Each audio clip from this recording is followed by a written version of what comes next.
নমস্কার, কেমন আছেন সবাই? সোনামা লাইফস্টাইলে আপনাদের স্বাগত। আজ একটু বাড়িতে ফ্রায়েড রাইস আর একটু পনির মশলা বানাচ্ছি, তাই ভিডিওটা আপনাদের সঙ্গে শেয়ার করছি। রাইসটা হয়ে গেছে, তার সঙ্গে গরম গরম নামিয়ে নিয়েছি, তার সঙ্গে সঙ্গে সঙ্গে চিনিটা মাখিয়ে নিচ্ছি, নাহলে চিনিটা না মাখিয়ে রাখলে পরে গলবে না। তারপরে সবজি ভাজতে শুরু করে দিচ্ছি। সবজি বলতে বাড়িতে বিনস আর বরবটি ছিল, ওটাই একসঙ্গে ভেজে নিয়েছি। কিছুটা বিনস আর কিছুটা বরবটি, আর একটু গাজর ভাজছি। আর কিছু সবজি ছিল না বাড়িতে, এই দুটোরই ছিল, এই দুটো দিয়েই অল্প অল্প করে নিচ্ছি। সঙ্গে কাজু কিশমিশ একটু ভিজিয়ে রেখেছিলাম, তাতে ঘিতে আর সাদা তেলে ভেজে নিচ্ছি। একসঙ্গে সবজিটা মিক্সড করে নিই। বাটারটা দেই মাঝের মধ্যে, কিন্তু বাটারটা আজকে বাড়িতে নেই, তাই বাটারটা দিলাম না রাইসে। বাটারটা দিলে একটু টেস্টটা ভালো আসে। আর পনির মশলার জন্য একটু গরম মশলা, তার সঙ্গে মৌরি আর পোস্ত, জিরে এগুলো একটু ভেজে নিচ্ছি, তারপরে গুঁড়ো করে নেব। আর মিক্সিতে বেটে নিলাম আদা বাটা, সঙ্গে ভেজে রাখা কাজুর সঙ্গে দেব টমেটো আর কাঁচা লঙ্কা পেস্ট করে। এই পনির মশলায় একটু টমেটোটা বেশি দিলে খেতে ভালো লাগে। আপনারা রুটি দিয়েও ওটার সঙ্গে খেলে খুব ভালো লাগবে। তাহলে একটু পনিরটাও কেটে নিই। পনিরটা প্রায় মনে হচ্ছে 300 কি 350 মতো এনেছে। আমুলের পনিরটা খুবই ভালো হয়, তাই বললাম আমুলের পনিরটাই আনবে। পনিরটা কেটে নিই, খুব একটা বড় বড় পিস করব।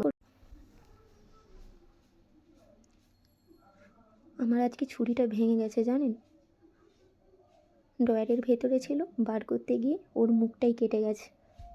পনিরটা ভেজে নিয়ে একটু জলে ভিজিয়ে রাখবো, তাহলে একটু সফটই হবে। পনির মশলা করার জন্য ওই তেলেতেই দিয়ে দিলাম একটু গরম মশলা, সঙ্গে আদাটা ভেজে নিচ্ছি। আর জানেন, আমি মশলাটা পাকিয়ে নিই। আজ পনির মশলা আর রাইস করার একটাই কারণ, বাড়িতে মাসি শাশুড়ি এসেছেন, সেই উপলক্ষেই করেছি। উনি তো আমিষ খান না, নিরামিষ খায়, সেই জন্যই বিশেষ করে করা।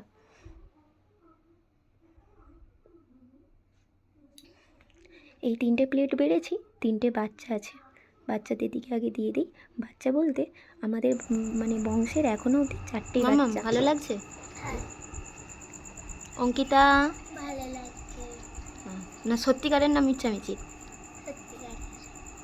অঙ্কুশ, এই যে 3জনকে দেখছেন, এরা আর একটা আছে, সে পনির খাওয়া গেছে, ভাত এইগুলো খাওয়া হয়নি, রাইসগুলো। আর মাম্মামকে তো দেখেইছেন, এগুলো পাশের বাড়ি। আর এই যে মাম্মা দিচ্ছে। তাহলে চলুন, ও বলছে আমি ঠাম্মিকে খেতে দেব, তাই দিতে যাচ্ছে। ওই পালবাবুকে দিচ্ছি আমি, নে দে। আর ওই যে ঠাম্মিকে দেবে তো, এটা আমাদের মাসি শাশুড়ি। আস্তে করে বসাও, ঘুরিয়ে ভালো করে দিতে হয়, এরকম পায়ের কাছে। বলছি কেমন হয়েছে আগে টেস্ট করে বলো।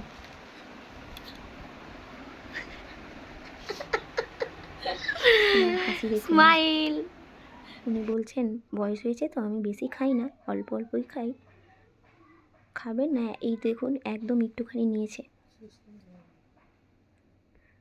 মাসির খাওয়া দাওয়া হয়ে যাক। অনেক দিন, আজ প্রায় 2 বছরের কাছে হলো উনি এলেন, এতদিন পরে। কালকেই চলে যাবেন। চলুন তাহলে আমরাও খাওয়া দাওয়া কমপ্লিট করে নিই। সবাই ভালো থাকবেন, সুস্থ থাকবেন।